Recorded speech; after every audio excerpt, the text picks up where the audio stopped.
¿Qué tal mis hermanos y mis hermanas? Me alegra poder llegar a sus hogares a través de esta virtualidad, pues Dios así lo permitió que este año no estuviéramos tan congregados, aunque recuerden que ya tenemos algunas reuniones presenciales los miércoles y los sábados. Estamos reuniendo algunos grupos, usted puede ir, se puede preescribir al 304-110-1449, nos da tus datos para facilitar el ingreso y con todas las normas de bioseguridad. Pero por el momento estamos así en la virtualidad, no se me amañe la virtualidad porque bíblicamente es no dejando de congregarnos como algunos tienen por costumbre. Hemos comprobado que algunos ya se están amañando con la virtualidad y no están queriendo de pronto congregarse. Ojo con eso, mis hermanos. Te dije en estos días que he compartido dos enseñanzas en los ayunos presenciales. He compartido dos enseñanzas y por su contenido y por su mensaje quise también compartirlo ya para toda la iglesia en general. Pues en el ayuno nos reunimos por ahí unas 50, unas 60 personas y el Señor puso en mi corazón que no solo lo supieran 60 personas, sino todo el resto de la congregación, no Centro de Fe y Esperanza Pedregal, pero no solo estas personas, sino todos los que nos ven de los diferentes lugares, de las diferentes ciudades y aún países. Entonces quise dejar esta enseñanza para que muchos más las escucharan. El título de la enseñanza es Prisioneros de la Esperanza. Ese es el mensaje que te quiero dar y está basado en el texto de Zacarías 9:12. Lo voy a leer en la versión Reina Valera de 1960, pero como ves en el gráfico también tengo la nueva traducción viviente que también en algún momento te lo quiero leer. O sea, quiero leerte primero la versión Reina Valera de 1960, pero después al finalizar te leeré el mismo texto, pero ya en la versión nueva traducción viviente. ¿Qué dice Zacarías capítulo 9, versículo 12? Mira lo que dice el texto. El texto dice la palabra del Señor: volveos a la fortaleza, oh prisioneros de esperanza. Hoy también os anuncio que os restauraré el doble. Oh, qué lindas estas palabras. Volveos a la fortaleza, oh prisioneros de esperanza. Hoy también os anuncio, os restauraré el doble. Qué lindo este mensaje. Toda la vida me ha gustado esta porción y es una de las palabras que llevo en mi corazón. ¿Por qué lo tengo en mi corazón? Mira, mi hermano, en nuestra naturaleza humana, como prediqué ya en algún momento sobre el Salmo 119, 25, nuestra naturaleza humana tiende a vivir en la prueba, en la dificultad, tiende a batirse y a perder la esperanza. Un animal no tiene la racionalidad de tener esperanza o no. Eso es lo que nos diferencia a los animales, a los seres humanos. Los seres humanos podemos tener esperanza o perderla. Muchos dirán, pues es una ventaja para los animales que no tienen esa conciencia de esperanza. Yo diría sí y no. Pues al menos como no tienen la conciencia de esperanza no se pueden proyectar, pero tampoco pueden abatirse como podría abatirse un humano cuando pierde la esperanza. Aquí el texto está hablando de una característica. Está diciendo: vuelvan a la fortaleza, prisioneros de la esperanza. Yo quiero mirar el texto desde diferentes formas. En los grupos Gosen estamos empezando a utilizar el método TEO para estudiar la Biblia. Son las iniciales de tres conceptos: teología, el segundo es el entorno y tercero es el hombre. Entonces cogemos un texto y al texto le decimos qué dice el texto de Dios, qué dice el texto del entorno, las circunstancias y qué dice el texto del hombre. Cualquier texto de la Biblia se puede estudiar así. Podríamos utilizar este mismo método para analizar este texto y podríamos decir que dice el texto de Dios, por ejemplo. Entonces el texto me habla de un Dios que da esperanza. El texto me habla de un Dios que es consciente de la situación del hombre. El texto me habla de un Dios restaurador. Hay muchas cosas, pero también podemos hablar del hombre. Entonces, ¿qué dice el texto del hombre? Es una criatura frágil que puede fácilmente derrotarse, que puede perder la esperanza, que puede entrar en situaciones de su vida caóticas. Eso es lo que me dice el hombre. Pero también podemos mirar el entorno. Eso en qué momento sucedió, en qué circunstancias se dio, y nos vamos a dar cuenta que fue dado, este es un mensaje después de que ocurrió el cautiverio por el profeta Zacarías, y Zacarías estaba predicando al pueblo, y ese entorno nos dice mucho. Una vez que yo, aplicando el método Teo, miro qué dice el texto de Dios, del hombre y del entorno, ya le saco una aplicación para mi vida, y con base a eso yo puedo levantar una oración y puedo empezar a adorar a Dios con base a eso. De eso se trata. Eso es lo que vamos a hacer en los grupos Gosén. Vamos a estudiar la Biblia semana tras semana, vamos a coger textos y bajo esta metodología las vamos a estudiar. Hoy te lo mencioné así brevemente, pero quiero sacar otras cosas más allá de esto. Primero miremos algo. ¿Qué es un prisionero? Un prisionero es aquella persona que ha sido privada de la libertad. Generalmente un prisionero tiene un lugar de habitación que es una cárcel. Y entonces en una cárcel generalmente es un espacio muy reducido para su vida. Un prisionero pasa la mayor parte de su vida en un cuartico de 4 paredes. Una de las escenas que jamás olvidaré en mi vida fue, varias veces he visitado la cárcel a personas, pero cuando una vez pude ir a uno de los calabozos, el mismo prisionero me decía, ¿es de día o es de noche? Yo le decía, ¿cómo que no sabes si es de día o de noche? Dice, llevo varios días acá, perdí la noción del tiempo, no sé si es de día o de noche. La comida se la entraban por una rendija debajo en la puerta, ahí mismo él hacía sus necesidades en el piso y lo limpiaban con una manguera que ponían por debajo. Es algo muy triste, pero un prisionero es eso. Un prisionero es una persona que pierde el concepto de visión amplia. Un prisionero es una persona que se ve limitada en su visión, por donde ve paredes, por donde, si mira al norte, paredes, si mira al sur, paredes, si mira al occidente y al oriente, paredes, si mira hacia el techo, paredes. Un prisionero es aquel que ha perdido y se le ha cortado la visión. A veces en nuestra vida suceden cosas así, suceden cosas por donde uno mire problemas, por donde uno mire sufrimientos, por donde uno mire, de pronto se han cerrado todas las perspectivas y posibilidades de vida, y entonces se vuelve la vida una prisión. Para estar prisionero no necesito estar en una cárcel, para estar prisionero no necesito estar en una celda. Es más, yo diría, hay más prisioneros en las calles que los mismos que están en la cárcel. Prisioneros de angustia, de desesperación, de falta de identidad, prisioneros de amargura, de odio. Hay muchos prisioneros. Entonces, esto es lo que quise describir, qué es un prisionero. Pero, ¿qué me dice el texto?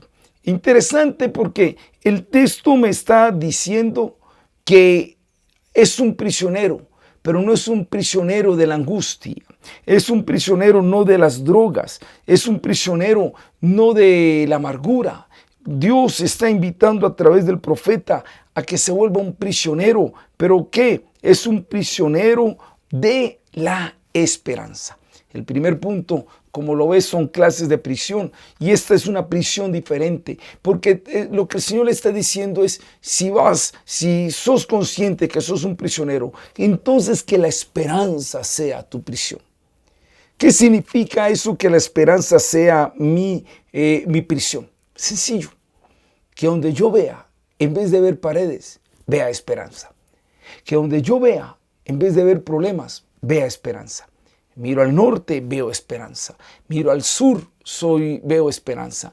Miro al este o al oeste y veo esperanza. Esa es la invitación que Dios hace a través del profeta. ¡Hey, prisionero! Bueno, estás en una condición de prisionero, pero que no veas el problema, que no veas la dificultad. Mira la esperanza.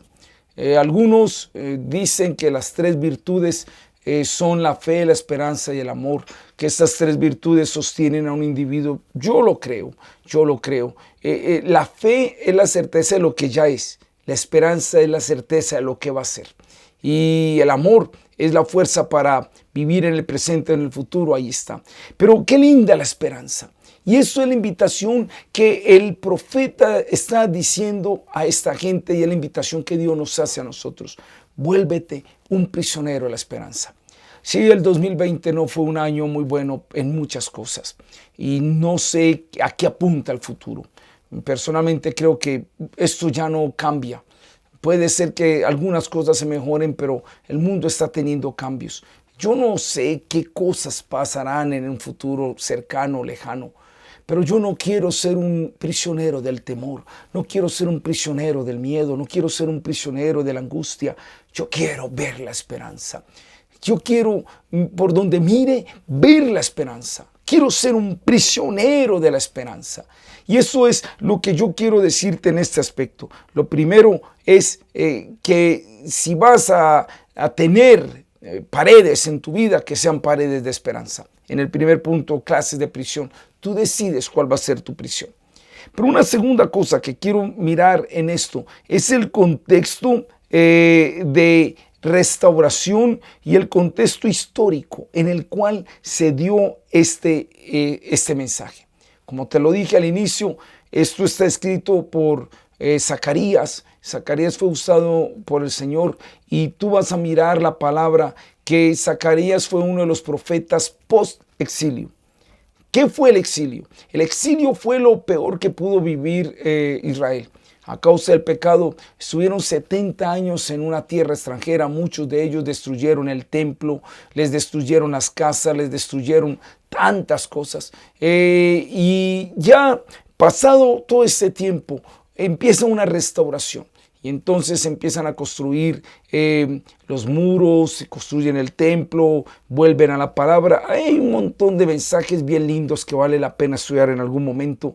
Y parte de esa restauración, si tú miras en el libro de Esdras, dice que mientras pegaban ladrillos y mientras pegaban adobes construyendo la muralla, ahí estaban los profetas Esdras y Ageo dando ánimo, porque es que no se construye una vida solamente pegando ladrillos. El ánimo, la voluntad es muy importante. Y qué lindo que en la restauración no solo bastan las cosas materiales, las murallas, sino también las cosas emocionales y espirituales. Son igual de importantes que las materiales. Hoy en día no valoran, muchos dicen que la labor de los profetas, de los pastores, no es una labor tan importante como la de un médico o la de un ingeniero o de un arquitecto. No, mi hermano, unos están construyendo desde las cosas materiales y físicas, otros estamos construyendo las morales y las espirituales, y que son tan o aún más importantes que las físicas. ¿Importa un médico para reparar el cuerpo? Seguro que sí. Pero ¿de qué sirve un cuerpo bien aliviado en un alma bien abatida? Ahí es donde entra la palabra profética. Y ese fue entonces el contexto de este texto. Era una gente que había vivido el exilio. Era una gente que había visto la destrucción del templo. Era una gente que quizás había perdido sus bienes, sus propiedades, sus seres queridos. Era gente que habían vivido cosas muy terribles. Pero Dios los está invitando a que no sean prisioneros del dolor, de la amargura, de los malos recuerdos. Les está diciendo, está declarando sobre sus vidas, son prisioneros, pero prisioneros de la esperanza. Decláralo sobre tu vida. Ese es Dios. Dios es lindo en el sentido de que nos invita a que no veamos las cosas como el mundo las ve. Había un Gedeón todo miedoso. Todo el mundo lo diría miedoso. Él mismo se consideraba miedoso. Y Dios le dice, no temas, varón esforzado y valiente. Esforzado y valiente, ¿dónde estaba él? Pero Dios lo llama a las cosas que no son como si fuesen. Así es, tenemos que ver las cosas desde otro punto de vista. Entonces, el contexto de esto era el cautiverio. Y Dios le estaba diciendo al pueblo, no miren las ruinas, no miren el pasado, no miren el ayer, no miren los 70 años que vivieron. Vean la esperanza. En el mismo pasaje, en el mismo libro de Esdras, en los capítulo 3, versículos 10 al 12, hay una escena tan conmovedora. A mí me ha impactado siempre esto. ¿Sabes por qué? Porque cuando reconstruyeron el templo, después del cautiverio, dice que habían lágrimas y había alegría. Entonces uno dice, ¿cómo así? Pero no eran lágrimas de alegría, habían lágrimas de tristeza y voces de alegría. ¿Sabes quiénes lloraban? Los ancianos. Los ancianos lloraban, mientras que los jóvenes se alegraban. ¿Sabes qué significa esa escena en Esdras 3, 10 al 12? Los ancianos, por estar atrapados en un pasado, en el templo que vieron de Salomón, no estaban tan contentos viendo este nuevo templo que estaban construyendo. Para ellos, no, el mejor era antes, y lloraban porque se quedaron atrapados en un ayer. Los jóvenes que nunca antes habían visto un templo estaban llenos de esperanza. ¡Wow! Y ellos tenían alegría. Ese es el mensaje que yo te quiero dar. Te vas a quedar atrapado en un ayer, en todo lo que has vivido. Alguna vez lo he dicho en otras ocasiones, pero lo quiero volver a retomar. Hablaba con una chica, ella tenía 30 años. Y me decía que a los 6 años fue violada por su padrastro. Y ella durante 24 años guardó esto y me estaba confesando esta verdad. Y entonces yo le dije, mira, pero el problema no es que te violaron, sino que decidiste repasar la violación. Ella enojada me dice, tuve yo la culpa de que me violaran. Fue mi culpa. Yo le dije, no tuviste la culpa de que te violaran, pero tienes toda tu culpa de vivir el resto de tu vida como una violada. Una vez sucedió el acto de la violación, pero toda la vida lo repasaste. En mi canal te invito a que veas precisamente un pregón que di sobre el perdón y la resiliencia. Ahí tú puedes mirar algo lindo sobre esto. Pero mira, ella lo repasó. Se quedó atrapada en el ayer. Dios no es un Dios que te dice quédate atrapado en el ayer. Esperanza, mira hacia adelante, mira hacia adelante. Los jóvenes estaban llenos de alegría en los tiempos de Esdras, mientras los ancianos lloraban. ¿Qué vas a hacer tú? ¿Qué prisionero vas a ser tú? ¿Prisionero de tus problemas, prisionero de las dificultades? ¿O vas a tener esperanza en tu vida? Pon la esperanza para que seas un prisionero de la esperanza. Declara sobre tu vida el ser prisionero de la esperanza. Ese es el contexto. Era un contexto histórico de restauración. Era un contexto histórico donde las cosas debían comenzar. Eclesiastés 7:10 dice, nunca digas que los tiempos pasados fueron mejores. ¿Sabes por qué? Porque eso nunca se preguntará con sabiduría. Eso es lo que dice Eclesiastés 7:10. Pase lo que pase, la esperanza es lo que da ánimo para ver la vida. Mira, yo te quiero decir una tercera cosa con respecto a esta enseñanza de prisioneros de la esperanza. Te dije las clases de prisión y cómo podías ver. Te dije el contexto histórico, es el entorno. Pero hay algo más lindo todavía. Si vas un poquitico más al contexto de este mismo texto, recuerda que hay un texto inmediato, un contexto inmediato y un contexto más amplio. En términos generales, toda la Biblia se vuelve un contexto. Pero si tú lees los versículos anteriores, antes de Zacarías, capítulo 9, versículo 12, si tú lees desde el 9, mira lo que te voy a leer. Mira lo que dice, alégrate mucho, hija de Sión, da voces de júbilo, hija de Jerusalén. He aquí tu rey vendrá a ti, justo y salvador, humilde y cabalgando sobre un asno, sobre un pollino, hijo de asna. Oh, cuando yo te leo esto, ¿qué imagen se te viene a la mente? Dime, ¿qué imagen se te viene a la mente cuando Dios dice esto? Alégrate mucho, hija de Sión, da voces de júbilo, hija de Jerusalén. He aquí tu rey vendrá a ti, justo y salvador, humilde y cabalgando sobre un asno, sobre un pollino, hijo de asna. Esto fue escrito en el año 520 antes de Cristo. Pero esto es una clara referencia a cuando Jesús entra a Jerusalén montado sobre un pollino de asna. Ese es el Rey Salvador. ¿Sabes qué es lo que apunta este texto? a una esperanza mayor. No es solo la esperanza en el tiempo de post-exilio y post-cautiverio, también está apuntando a la esperanza aún más mayor, que era Cristo. Con el rey que venía montado en un pollino de asna, la esperanza se recuperaba para el ser humano, porque ya no era una esperanza que dependía de las cosas terrenas. Ya no era una esperanza que dependía de si se veía con estos ojos. Cuando uno está en Cristo Jesús, la esperanza renace. Así todo en esta vida, no de resultado, uno conserva la esperanza de la vida eterna.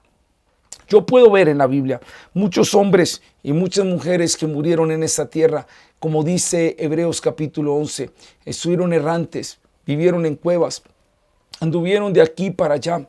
Y sabes, ellos nunca vieron lo prometido. Sin embargo, murieron con una esperanza, porque en Cristo Jesús la esperanza se amplía al cielo, el horizonte se amplía. Lázaro murió sin bienes, pero Lázaro tenía una esperanza. Qué lindo es estar en Cristo Jesús, porque en Cristo Jesús la esperanza no nos la van a quitar. Y ahora sí puede ser un prisionero de la esperanza en todo el aspecto de la palabra. Y quiero terminar este mensaje con un cuarto punto. Vimos las clases de prisión, vimos el contexto histórico que era la restauración, vimos el contexto cristológico, pero quiero mostrarte un ejemplo, el contexto paulino. ¿Cuál es el contexto paulino? Me emociona ver textos como Efesios 3, 1 y 2, textos como 2 Timoteo 1, 8 o textos como Filemón 1, 9. ¿Sabes por qué? Porque Pablo sabía que era una prisión. Él fue prisionero, pero él nunca se consideró prisionero de Roma. Él dijo prisionero por Cristo, prisionero de Cristo y prisionero en Cristo. Esas tres preposiciones. Pablo entendió que era ser un prisionero de la esperanza, aunque fue prisionero por Roma. Pero Pablo dijo, a mí no me aprisionó Roma. Cristo fue el que me aprisionó. Y cuando yo me siento un prisionero de una esperanza mayor, cualquier otra prisión menor en esta tierra no me va a afectar. Eso es ser un prisionero de la esperanza. Estamos viviendo tiempos difíciles. Estamos viviendo tiempos de pandemia. Estamos viviendo tiempos que no sé en qué va a terminar esto. Pero yo quiero decirte, mi hermano, sé un prisionero de la esperanza. Mira más allá. Mira más allá de lo que ven tus ojos. Mira más allá de lo que siente tu cuerpo. Y quiero decirte que si había esperanza para los que estaban en el cautiverio, si había esperanza para un Pablo que estaba en Roma, mucho más va a haber esperanza para nosotros. Miren lo que dice la versión Nueva Traducción Viviente y con esto termino. Regresen al refugio, ustedes, prisioneros que todavía tienen esperanza. Hoy mismo prometo que les daré 2 bendiciones por cada dificultad. 2 bendiciones por cada dificultad. Es el Dios restaurador. Es el Dios que nos quiere bendecir. Es el Dios que nos quiere ayudar, pero nunca pierda la esperanza. Se está terminando un año. Se acerca un nuevo año. Y que nosotros sigamos soñando. Y en especial si eres joven, que no vaya a pasar como muchos jóvenes que hoy están perdiendo la esperanza, que suceda como lo de Esdras. ¡Ey! Que tengas alegría en tu corazón. Y si tú eres una persona ya de edad, no te quedes atrapado en el ayer. Mientras tengamos a Dios, va a haber una esperanza. Que el Señor me les continúe bendiciendo y la paz de Dios esté con ustedes. Chao, chao.